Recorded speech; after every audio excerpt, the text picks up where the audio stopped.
This video is about how to tile with very simple sets of pieces. So to begin with, we're going to talk about just what is a regular polygon. So a regular polygon is a polygon where all of the edges have the same length and all of the angles are the same. So these are all regular polygons here, like a square, an equilateral triangle, regular hexagon. So one question to ask is, what tiling patterns can you make out of just regular polygons? So where all of the tiles using a single regular polygon. So we're going to say that all of the tiles have to be regular polygons. They all have to be the same regular polygon, and there should be no gaps or overlaps in the tile. So certainly we can do it with the squares. We can also do it with the hexagons like this.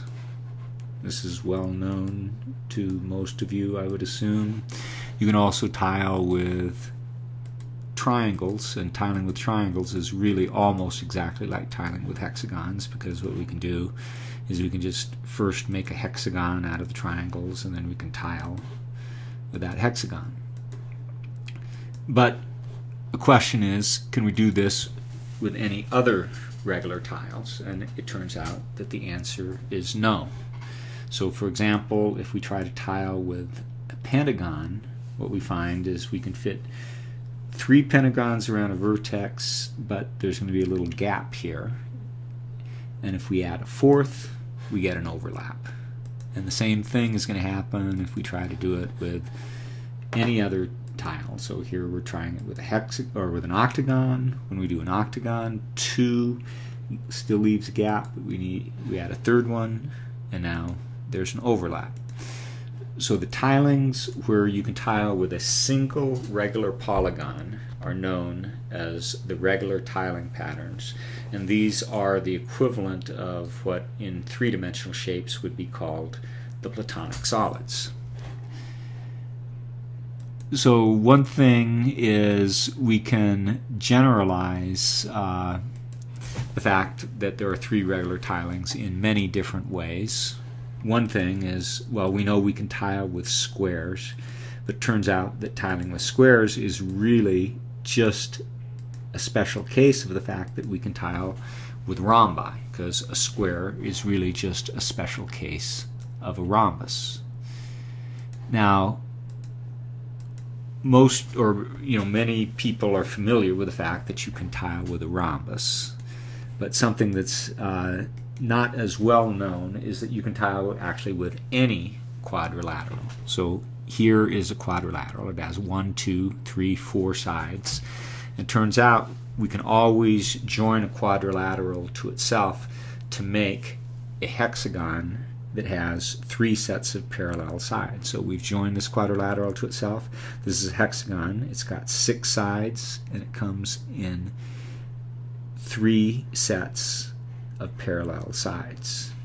And so it's actually a very important and interesting thing to know that whenever we have a hexagon that has 3 sets of parallel sides, you can tile with that. Not just a regular hexagon, we already know you can do that, but any hexagon that has 3 sets of parallel sides, we can tile with it. And here's just an example of how we do that.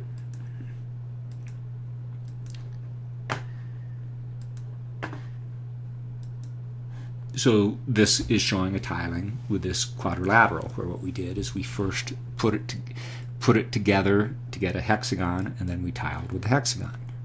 Now, an example that's kind of even a little more unusual is it turns out we can even tile with quadrilaterals if they are not convex.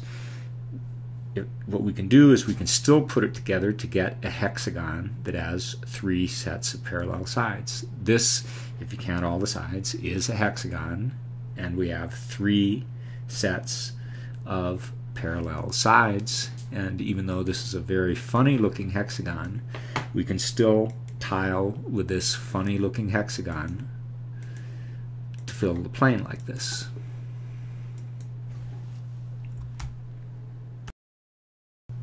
Now, another interesting question comes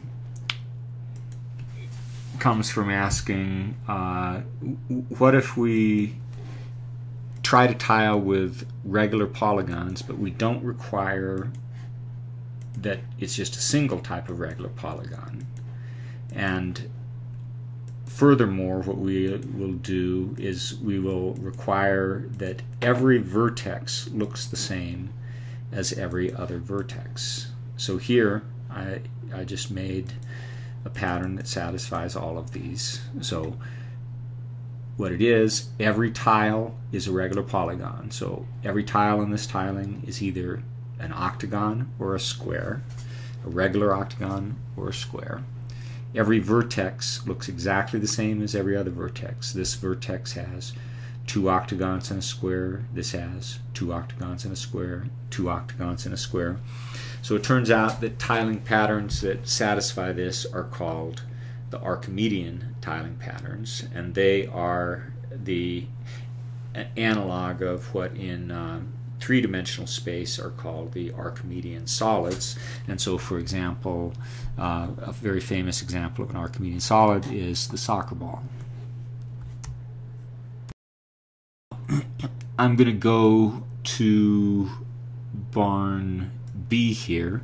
In barn B, I have the seeds for all of the Archimedean tilings. It turns out that there are only 8 Archimedean tilings. It can be proven that there are only 8 Archimedean tilings. And these are what I call the seeds. I'm just going to show you very quickly. These are the tilings. I have names for all of these. I'm not going to be telling you what they are right now, but these are all very useful when you're actually trying to make patterns. They really help, and you don't really have to understand why those are the only 8 to know how to make patterns with them.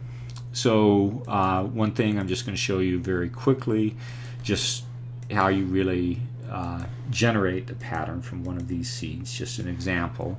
This one I'll tell you the name. I call this the rhombi trihex tiling pattern. This is the seed for it. I'm just going to repeat the seed going up. I'm going to repeat the seed going to the side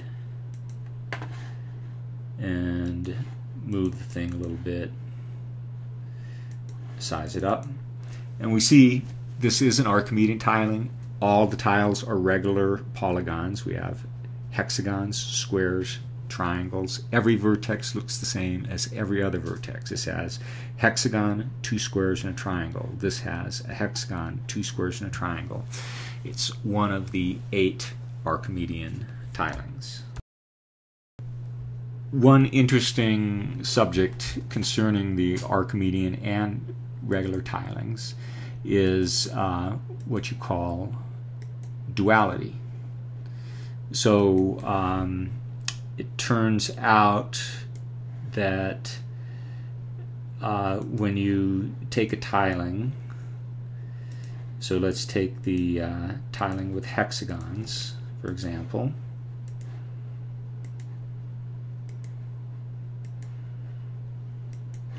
And if we started connecting the middle of one hexagon to the middle of another hexagon, like this, we end up seeing another tiling appearing, and the tiling that we see that is appearing is in fact the tiling with triangles. So it turns out that the tiling with triangles is actually the dual to the hexagons. And if we did this same thing with the triangles, meaning we built the triangles and then connected the middles of the triangles to their nearest neighbors, we'd get the tiling with the hexagons. So the hexagons is dual to the triangles are dual to the hexagons, and you can show that the squares are dual to themselves. So these things here are called the lave tiles, and these are the duals to the Archimedean tilings, and I've actually thrown in some that are the duals to the regular tilings too. But just to show you how that works, I'm going to start by building the snub squares Archimedean tiling.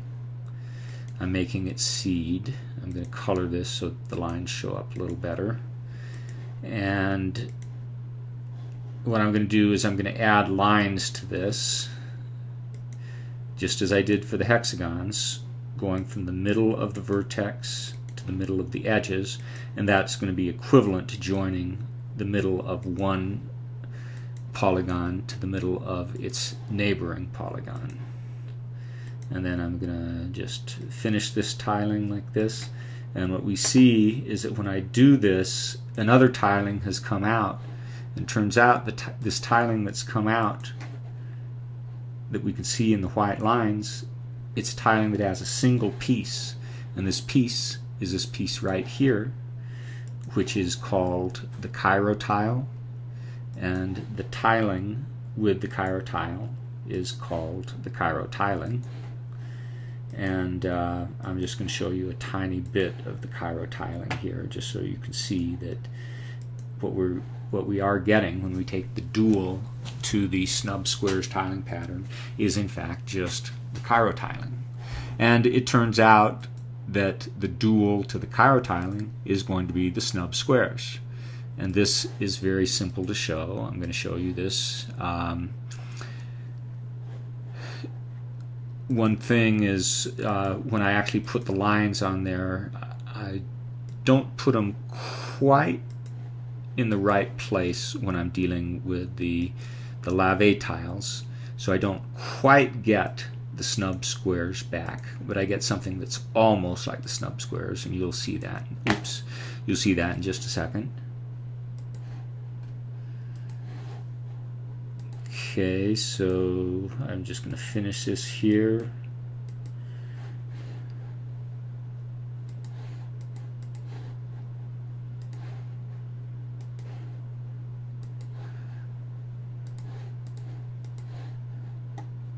And what we see is that the snub squares had 3 triangles and a square meeting around it. This doesn't quite have 3 triangles and a square. It has 3 triangles that have a little kink in them, and 2 squares that have a little kink. So we didn't quite get back the snub squares tiling, but we got something pretty close to it. So anyway, I think that's about all I'm going to say about this, but I just want to add a few points. One thing is I haven't really filled in the details of the math, and I would say that the details of the math really are fairly simple. They're really, I would say it's almost like middle school mathematics. Do such things as to prove there are only 8 Archimedean tilings. I have a very nice simple proof of that. And there's also some very interesting thing about the topology of tilings and all sorts of stuff. And even though it's elementary school or fairly simple mathematics, I would say that many PhD mathematicians and engineers and scientists, or really I'd say most, are not familiar with this subject, and there's a lot of very interesting stuff in it. So anyway, I think that's about it.